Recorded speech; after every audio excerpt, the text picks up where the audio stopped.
And welcome back. This week is National Infertility Awareness Week, and Dr. Jessica Chardon with U of L Health is here to discuss something we always don't hear much about, and that's male infertility. And Doctor, thanks for being here. We appreciate it today. So a common misconception is that if you're having trouble getting pregnant, it's because of the woman is having trouble, but that's not necessarily the case. Yes, I think that is a huge misconception that most people have, is that infertility is a female problem, and that is absolutely not true. So male infertility actually affects 10% of the U.S. population. Okay. And when you look at couples that are trying to conceive, male factor is at play 50% of the time. So how important is it that the male gets tested when you're having problems right I would say very important. I think any couple that is struggling with infertility, both the male and female, should get simultaneously tested.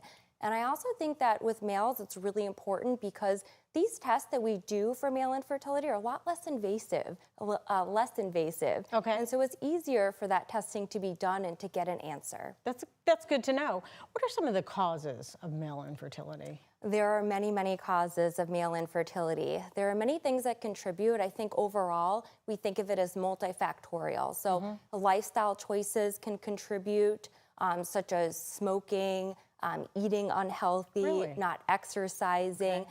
But there are other things too, like hormone problems, potentially prior surgeries that people have had, medications they are on, and the list goes on and on. Okay, so of the treatments, is there one that's more common or a lot of people seek, or lifestyle changes when you were talking about smoking, things like that? It can be a combination of several different things that we do for treatment. It really depends on what that ultimate cause is.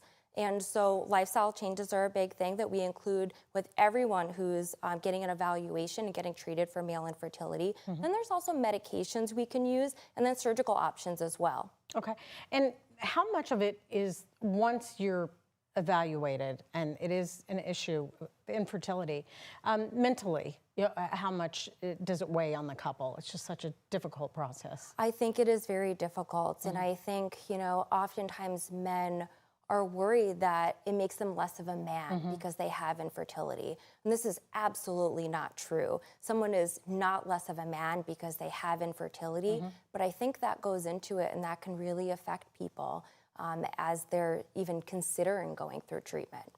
And U of L has a team that's there to help, urologists, right? Yes. Can you tell us about that if people want to seek out so help? I am actually one of 2 urologists in the state who helps men with infertility.